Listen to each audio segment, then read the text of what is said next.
What's up, my fellow gamers? Nexy's here. Today I'm going to be covering a weapon guide for you on Call of Duty 4 Modern Warfare. We're going to be covering the first assault rifle, the M16A4. This is arguably the best weapon in the game for good reason, as you'll see with my ratings and my explanations why. Even if you just look at this gameplay, you'll see just how crazy this assault rifle is in this game. Now, when you compare the M16A4 in Call of Duty 4, say compared to the M16 in Modern Warfare 3, or even I think it's in Modern Warfare 2 as well, it's just absolutely crazy. All the other M16s or even other 3-round bursts and 4-round bursts are quite mediocre, maybe good. But the M16 in Modern Warfare 1 is not good, it's not mediocre, it's crazy amazing. It's hella good. I don't know how else I can explain it. I cannot emphasize how great this assault rifle is. I would even argue that it's the best weapon in the game, maybe a little bit overpowered, and we're going to get straight into the ratings why. So first thing is first, the accuracy of this weapon. The accuracy on here I have to rate an A+. Even if they are across the map, chances are your shots are going to hit them. Now, accuracy plays an interesting role when it comes to weapon games like first-person shooters like Call of Duty or, say, Counter-Strike. Accuracy basically means that even if you're aiming right on them, sometimes the bullet's going to go a little bit up, a little bit low, maybe left to the right. I don't know if they have that. I just know it goes a little bit higher or lower. So you could be aiming at their head, but it might actually go just above their head and cause you to miss. That's where accuracy comes in, where the gun sometimes isn't always as accurate, even though you may be accurate yourself. So the A+ is because the M16 almost never fails, even across the map. If I see like a sniper head glitching, I'll aim my red dot sight right on him, and none of the shots are going to miss him. It's going to go right on him and give me that one burst kill. It's crazy how accurate this weapon is. Even if you are accurate yourself, the bullets, if you are very good with this weapon, you are going to be rewarded very well. I'll just leave it at that. So the accuracy is an A+. Now, the damage, I have to give an A. I don't give it an A+, even though it's arguably one of the best assault rifles. I have to give it an A because it feels like you're forced to use stopping power, and that's one thing I don't really like about certain weapons. The only time I'll give a gun an A+ is when it pretty much does not need stopping power, but this weapon, I feel that you do need it. And it's not that bad of a thing. Maybe if you want to use UAV Jammer or Juggernaut or something else, of course that's good.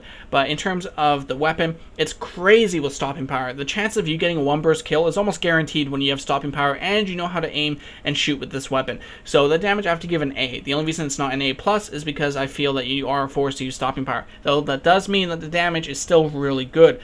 So that's one of the main points of the M16. Great accuracy, great damage, and next thing, great range. An A+ for the range. And that's because, again, with the accuracy and damage combined, plus the range is average, it just pairs very, very well. When it comes down to range, killing people at a long distance, that's the whole point of rating the range here, is the distance that you can kill someone. Is it a struggle or is it good?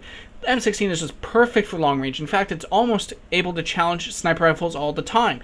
And that's how good this weapon is. So the accuracy, the damage, the range all paired together just makes this weapon absolutely lethal. And then next thing is the fire rate. This is where it finally does not have an A rating. I have to give the fire rate a B. The reason why it's not an average fire rate, like say a C, for a 3-round burst is because when you compare to other 3-round and even 4-round bursts, the fire rate is still actually pretty fast. Especially if you look at the M16 from Modern Warfare 3, the fire rate is pretty slow on that, but the damage is pretty decent. But in this game, the M16 has everything going for it. Maybe not perfect in everything, like the fire rate not being an A+ or an A, but it's still going very good. There's no drawbacks to pretty much anything when it comes to this weapon. So the fire rate is a B. Now, the clip size is 30, which is nothing special. It's standard for most assault rifles and submachine guns, so there's nothing special there, but 30 is still a good amount. 10 bursts before you have to reload. That's pretty good. You don't have to worry about sleight of hand. That's the main point here. Now, when it comes to recoil, as if the accuracy, damage, and range was already extremely good when it came to long-range fights, the recoil is almost not there.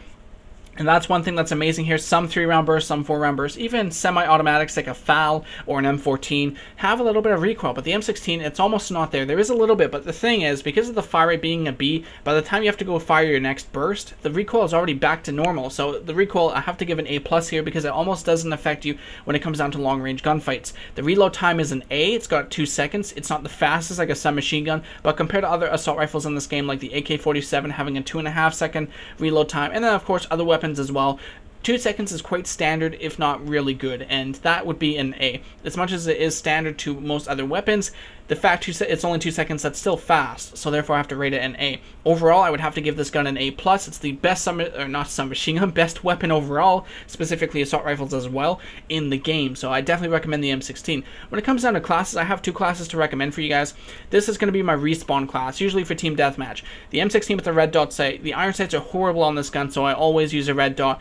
ACOG is pretty much pointless on everything, and I recommend not using a silencer because it reduces the damage out of range. You want to focus on pure damage with this weapon. This weapon is like a powerhouse. You want to use this strictly for kills and damage.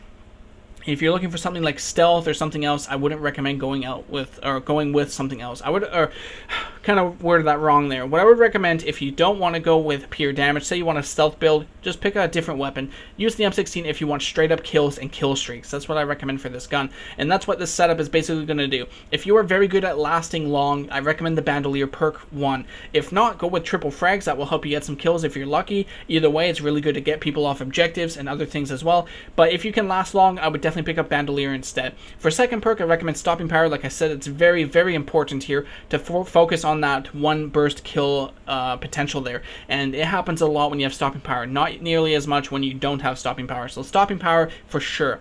For third perk, I recommend Deep Impact because you're going to run into a lot of people using walls and boxes for cover, and you definitely don't want to reduce your damage when it comes to a powerhouse weapon. So I recommend Deep Impact. Frag and Stun Grenade because stuns just throw really fast. You don't really need a smoke or a flash. It's not like you're going to break into someone's house or a camping area because you're not rushing. So I recommend the Stun Grenade just in case you need it, and that's pretty much the class for respawn.